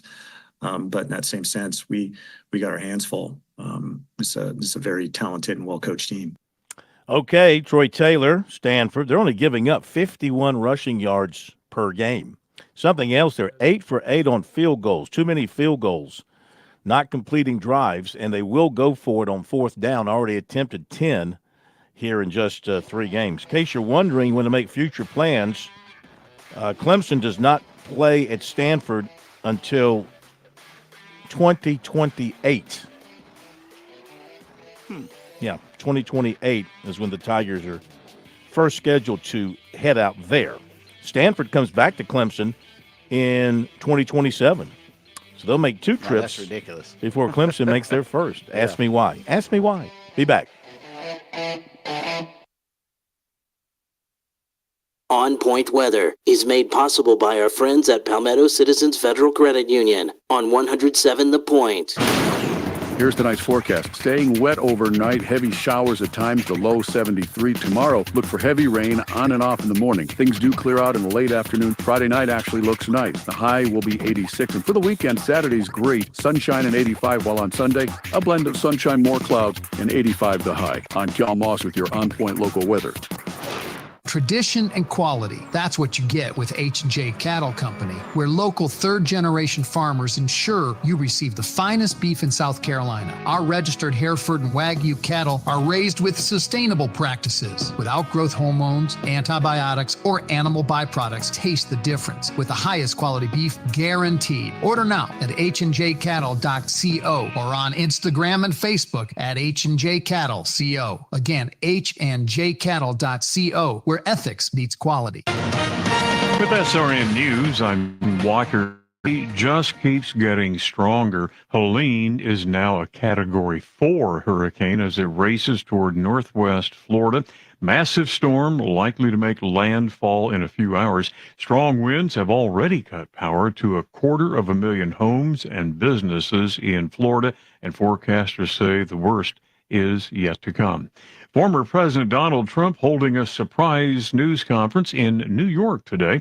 He says Vice President Kamala Harris has done a dismal job of protecting the southern border. Speaking of New York, Mayor Eric Adams says he is, quote, not surprised by the federal corruption charges that he is now facing and that he has no plans to resign. He's been indicted on charges alleging he took illegal campaign contributions. This is SRN News. If you are 65, here's a shocker. It gets hot in South Carolina. Seems kind of crazy that if you got a home or you got a business, you're sick of the power companies controlling you, demanding rate increases every 6 months, sick of your power bill going up. You can't even pick your power company, but you can choose Broker Solar to give you some control over that bill. Solar panels are not free like some of these stupid yard signs say. These door knockers often, well, they're scam artists. Not Broker Solar. They don't go knocking on the doors. I told Ken I want some incentive for our Point family listeners. So purchase a system from Broker Solar. Your first solar panel is free. Look, I'm not into scare tactics, but this election year and the way things are going, well, maybe it's time to stop relying on the government or these power companies. Broker Solar offers you control. Solar can save you money. These solar batteries are amazing. What a huge difference they can make. Do your homework online. It's brokersolar.com or just call Ken. I trust him. I really do. You can also. 807-7417. That's 807-7417. Hey y'all, my name's Ted from Flight Deck Restaurant. It is football at Flight Deck. We're thrilled about football season. Of course, when you're watching football, there's nothing better than wings and ice cold adult beverages. We here at Flight Deck are offering some of the most delicious meaty wings that you'll ever wrap your lips around. Flight Deck Restaurant's got hot flamethrower wings, barbecue wings, teriyaki wings, honey mustard wings. Flight Deck will be featuring Carolina and Clemson football on all the TVs all the time. So come see some great football, enjoy great wings, and sip some ice cold adult beverages. Flight Deck Restaurant in Lexington. Thanks y'all and God bless. This is Fran Halloran, the Money Coach. Grow with the Point as we build on 10 incredible years of community local radio. We built an environment where our listeners are our family. Are you a small business with big dreams? Join the tremendous stable of advertising partners at The Point. Connect with Kevin Cohen and brainstorm a tailored strategy to escalate your business growth using the powerful platform of The Point. Call Kev directly at 563-8558. Teaming with The Point, you can make the next year your best year. Is it time to sit down with All Southern Construction to talk about that big spring project you've been dreaming about? Time for a new and beautiful deck to enjoy the Carolina Time for a screen-in porch or a new addition to the home. All Southern Construction is the answer. Why us? Well, we're local, insured. We clean up after our projects. We're professional, we're ethical, and well, we're really good at what we do. Online, it's allsouthernconstruction.com or call us 206-4816, 206-4816. Hi, we're Glenn and Melanie Matthews, your neighborhood partners from Modern Exterminating. Since 1955, we've shielded your homes from unwanted guests. Corporate giants, door knockers, startups. No competition for our 3 generations of trust and expertise in pest control. Choose local, choose family, choose peace of mind. Experience the Modern Exterminating difference. Call 803-765-2315 or visit SportsTalkSC.com today. We are Modern Exterminating. It's your home and it's our mission.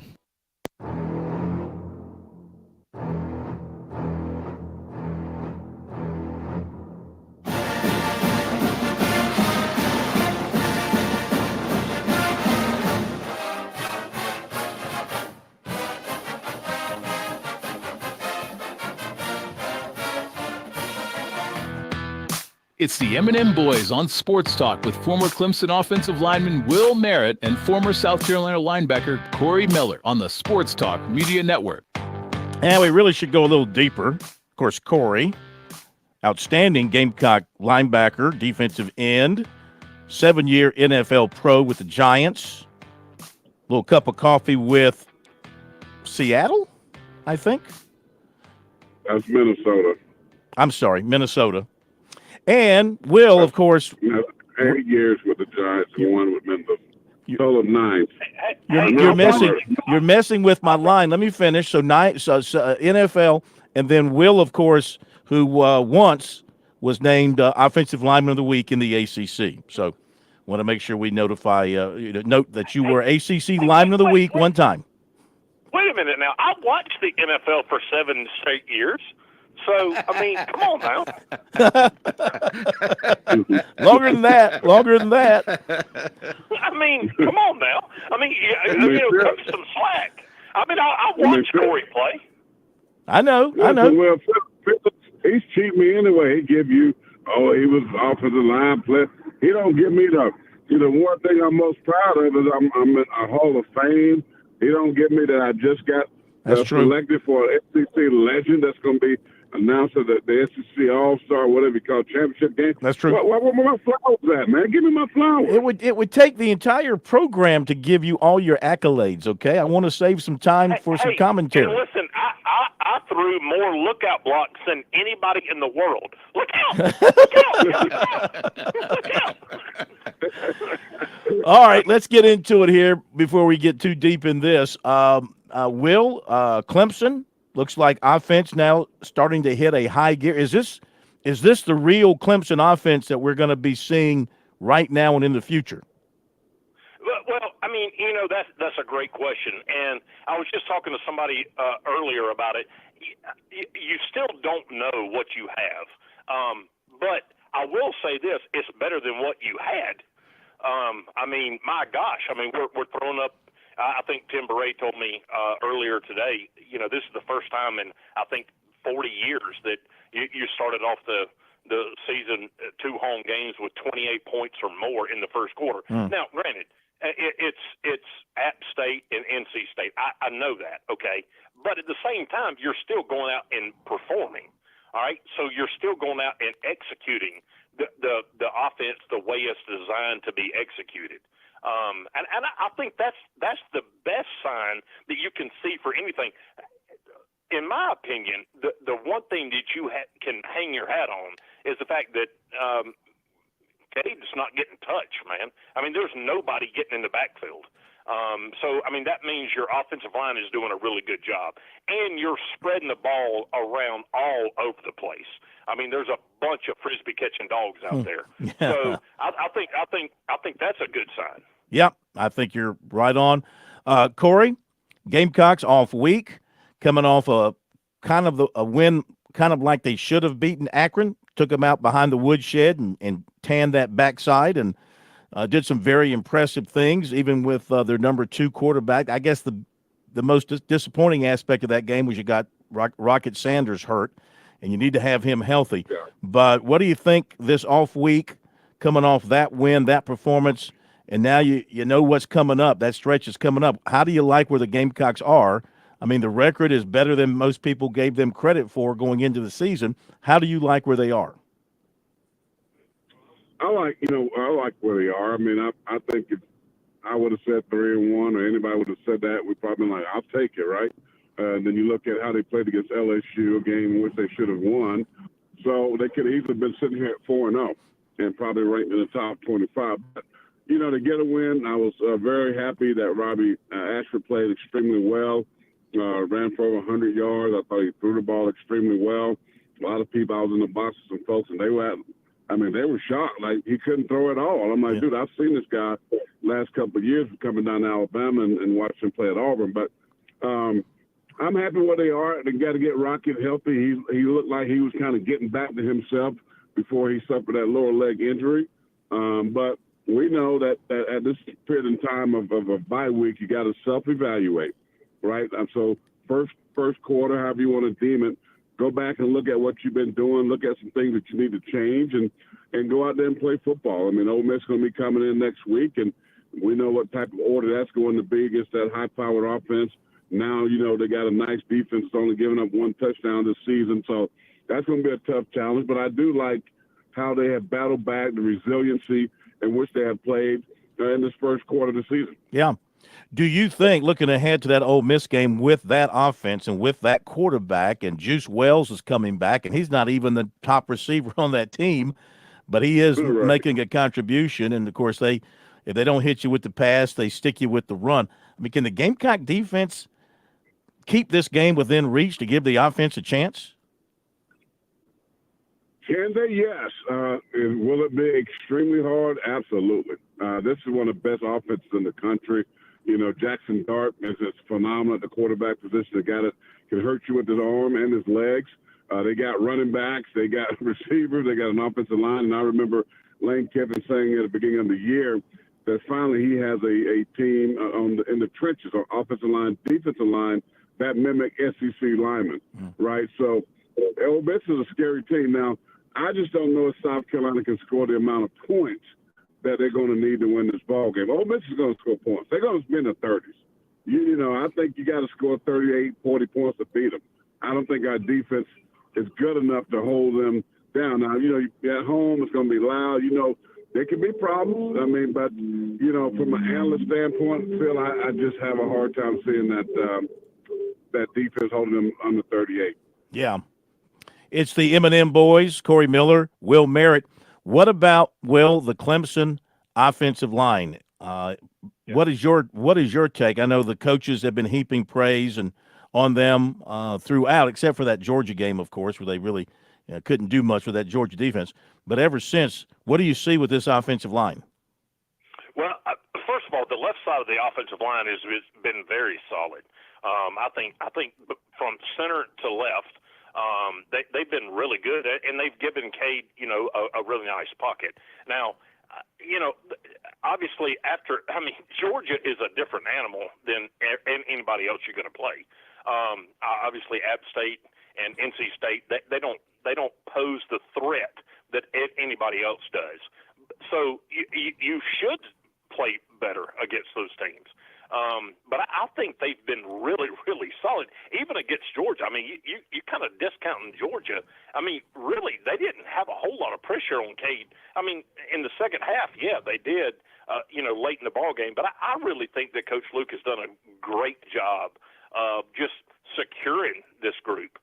And they're moving guys around too. I mean, you're talking about centers going to guards going to tackles, and I mean they're moving people around, and they're still really doing a good job. I think Saturday night's going to be a little bit more of a tall task because they do have Stanford does have a pretty good pass rush off the right side, but I don't think it's going to pose a threat. I think that Clemson will walk away with this game. Yeah, what do you think about?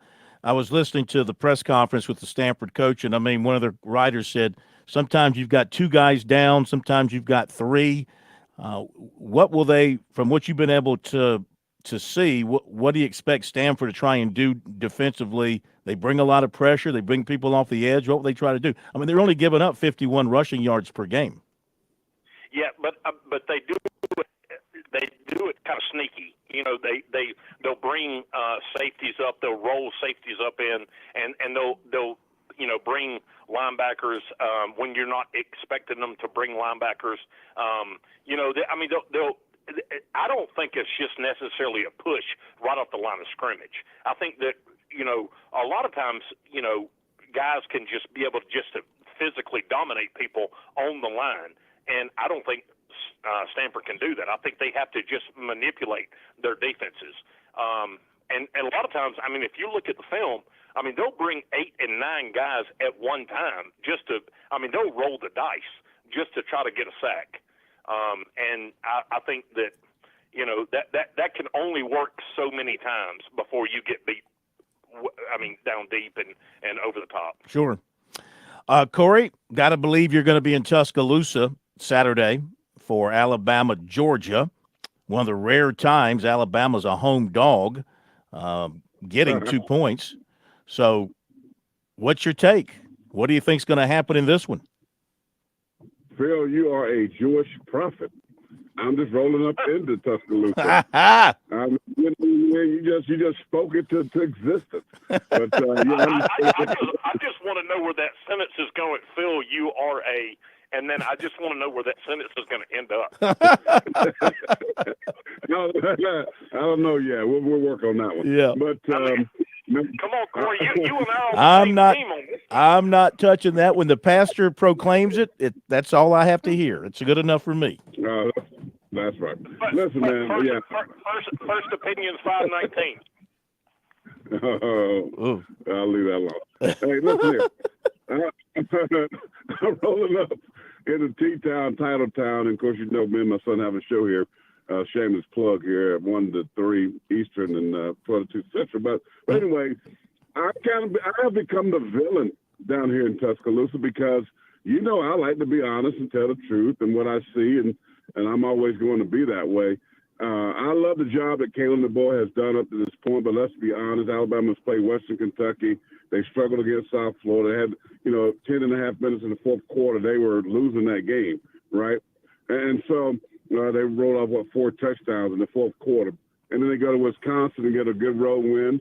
And they got a lot of talent. Nick Saban left a lot in the cupboards here, but they got some problem areas. That tackle, I think, Caden Proctor now's back, healthy at left tackle. He was a freshman All-American, but struggled tremendously last year. The right tackle with Pritchett, I'm not really sold on him. And then your secondary.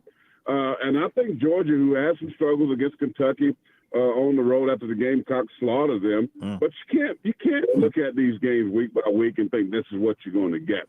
And I think the fact that you give Kirby Smart 2 weeks to get ready for you. Alabama has had his number. He beat him in the national championship game. But other than that, he can't beat him. He lost to him last year in the SEC championship game. The pressure is on him.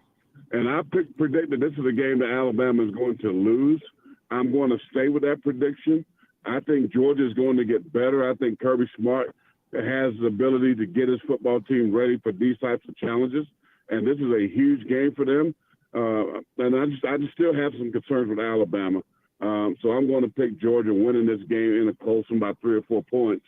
But I think Kirby Smart gets it done. And, as I tell the folks here, no big issue because everything is still in front of those guys. Sure. As far as Alabama's concerned with, getting to the playoffs, that's all you want to get done. Be one of those final 12 teams, and I think Alabama definitely is going to be that. I think, even with a loss, and even if they don't play in the championship game of the league, they can still make it to the postseason. Will, I read a story earlier tonight about this was written by Chapel Fowler. I didn't notice it when I was there Saturday, but they've apparently kind of changed the pregame programming at Clemson on the field with the band and what they play on the big board and how they traditionally run down the hill and everything that they do leading up to that. I just was wondering, your take on that as a dyed-in-the-wool lifelong Clemson fan, surrounded by Clemson people in your family and in your world. Are people up in arms over this? What's the reaction? Well, yeah, I mean, I'm just really upset that I don't get to be a flautist. Be a what? Saturday. A flautist. A prophet. I don't get to play the flute. Oh, a flautist. Yeah. They've taken the trumpet out of my hands. It's really it's just. I think it's just more of a marketing standpoint. I don't think it's a huge deal, but I mean, it's they're changing with the times. It just Clemson. It is. Clemson's changing with the times. Yeah, No, we're going to take the cows off the 50-yard line. We're going to put them in the pasture before the game. So. Phil, let me ask you, was it you that Dabo got mad at you? If I didn't say it, Corey was going to say it first. Well, hang on, Will. Corey's trying to ask a question. Go ahead, Corey. Yeah, I was asking you. I was listening to X. What Dabo was it you to ask a question about him in the transfer portal again this week? Was it you? Because he said he was surprised you still asking that. And I figure you're the only reporter in South Carolina that got the guts to give these types of questions, which I appreciate. Well, listen, I appreciate that. No, the question was, and I had been waiting for a couple of weeks for the right time, and it sort of trended towards this question. And my question was, you guys are now, people are talking about you being a playoff team. You're back in the top 20. After the Georgia game, you received a ton of criticism from all corners where people said the game's passed you by. You don't participate in the transfer portal. That's going to cost you your game. One ACC analyst put on Twitter or on X that you had too many white boys playing on the offense, and that's why you couldn't handle Georgia's defense. I mean, that's how absurd the criticism got. And my question to him was, now that you've kind of got things moving and people are talking about you in a positive way, would you like to kind of look at these folks and stick it to them, And that's when he went off and said, listen, I don't listen to that stuff. I don't hear that stuff. I don't hear the noise. But then he went on to talk about all the great things that they've done and the culture they've created and how he is still sticking to he's still sticking to his ways. Come hell or high water, he's sticking to his ways. Well, there's a lot of things I would like to say about that, but I'm going to be very simplistic in my rebuttal here. I mean, the product speaks for itself. I mean, guys. I mean, he's been in the playoff picture every single year. Okay, he's won 2 national championships. He's won multiple conference championships. He's dominated the in-state rivalry. I mean, he's beaten South Carolina. I mean, yeah, he had the run where he had to finally right the ship, but he did. And so, I'm sorry, at some point in time, you've got to look at the product on the field. So if he does it like everybody else does it, okay, then you say, all right, well, that's what he does. But if he does it like the antithesis of everybody else and he still wins, I mean, do you not sit there and go, wait a minute now? I mean, there's a reason why we have, rings on our fingers. There's a reason why we have championships in our trophy case. There's a reason why we've beaten Alabamas and the Georgias and the Oklahomas, and there's a reason why we've beaten Ohio State. There's a reason why we do that. And the answer is he does it his way. And if you don't like it, who gives a crap, man? Who gives a crap? He's still winning. That's what he's doing. He just beats you. And if you like the way he does it, so be it. If you don't like the way he does it, then so be it. He's still winning. All right, real quick. Well, real quick. I know you got to go. Yeah. Well, but this is Janet Jackson League, and what's going on lately isn't good. And yeah, in the past he has beaten the Ohio States, but the last big games he's played against teams in the SEC, he stunk up the joint. Tennessee, the last time he played Ohio State, he got smoked. LSU, he got smoked. I mean, you're taking a microcosm.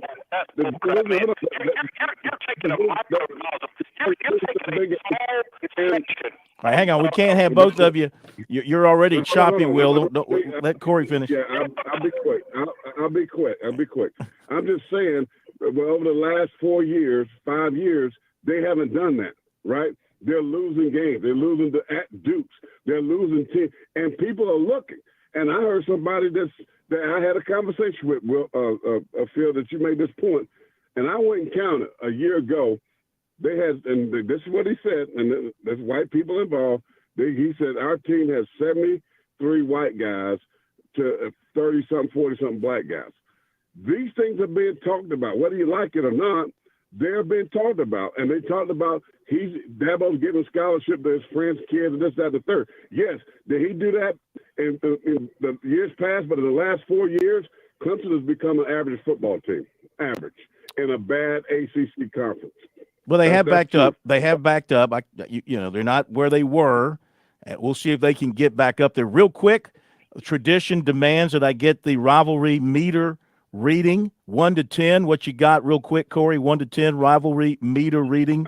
I'm 100. I'm 12.5. Mm-hmm. South Carolina's a better football team in a better conference, playing better competition.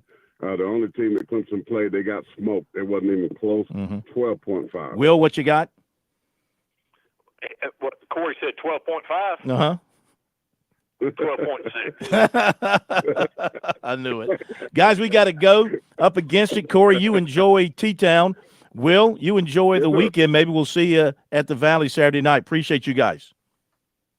All right, brother. Thanks so much. Thank you so much. Okay, Corey Miller, Will Merritt, M&M boys, Miller and Merritt here on Sports Talk. Time to get to recruiting very quickly. In our final minutes tonight, brought to you by Seawells. The daily luncheon buffet wraps up tomorrow for this week. Make sure you get there 11 to 2. And for very best in the catering business in South Carolina, simply call the folks at Seawells at 803-771-7385 and online at SeawellsCateringSC.com. Football-wise, Clemson had in for a visit last Saturday. Big offensive lineman, 6'7", 285. This guy just looks mammoth. Adam Guthrie out of Washington Courthouse, Ohio, and came in to see the Tigers his first time, enjoyed the visit, said it was amazing, had a good conversation with Matt Luke, so Clemson's very much in the hunt with him at this point. Ole Miss offered him this week. Florida State, Nebraska, Pitt, Penn State, Texas, NC State, Arkansas, Tennessee, Virginia Tech, Missouri, Texas A&M, Michigan State. Those are some of his other offers. Miami, Syracuse, Florida. He's also been to Kentucky. And the Clemson offer to him, he said, really puts the Tigers at the top with him right now. Definitely near the top. So they're going to be in the hunt. 2026 receiver Gordon Sellers, Charlotte, plans to be at Clemson Saturday. 26 offensive tackle Desmond Green, Timberland, will be at Alabama. Basketball, 6'8" Chase Thompson, Alexandria, Minnesota, plans to announce his commitment Sunday at 1. Clemson and Iowa, the finalists. Clemson offered 2026 6'9" Christopher Washington of the Villages, Florida. South Carolina's hosting today an official visit from 6'7" Grant Polk of Haymarket, Virginia, just outside of D.C., plays ball in D.C. His head coach coached Lamont Paris. He believes it was in high school. I think that's probably the case. Assistant coach Will Bailey went up to watch him and liked what they saw, and that led to the offer. Last season, he averaged 19.6 rebounds. He also knocked down 87 three-pointers. He said that he believes he's the best outside shooter in the country. And I think South Carolina's got a great chance to land him. His other official visit was last weekend to Florida Gulf Coast. He also has offers from Fairfield, Morehead State, Iona, Canisius, Youngstown State, George Washington, and New Jersey Tech. 2027 6'1", Kirby Duran of District Heights, Maryland, plans to visit USC unofficially this weekend. And 6'2", Amari Anderson of Greer, committed to Presbyterian. There you go with the recruiting report tonight. Chris, what'd you think of everything last hour or so? Well, I've learned something that Chapel Fowler may be the only person on the planet who cares about the pregame rituals at Clemson. It doesn't sound like it's a big deal No, it's to anybody not. else. So props to Chapel. It's kind of a fun story to kick around no because doubt. I didn't even notice it, to be honest with you. Exactly. But I'll be watching on Yeah. Saturday night to see what they do, you know. And I'm sure you will not be alone. And Corey Miller has changed my thoughts about the Alabama-Georgia game. I really thought Bama, but after listening to him describe Georgia, and he brings up a great point about how Alabama has absolutely owned Kirby Smart. And this is a considerably, I don't know that it's a bigger game for either one of them, but it is a huge game for Kirby, I think, mentally, because if he never could beat Saban, except one time. Yeah, but with the new world, it's not, as he pointed out, it's not as big a deal as it once was. I mean, the place will be packed, and because it's a great matchup, but the loser is not dead. And maybe that's a good thing. Maybe we don't kill hope so early. Yeah, exactly. Hey, thank you, Chris. Yes, sir. Thank you, Josh. Thank you, everybody. Have a great night. Stay dry. See you tomorrow.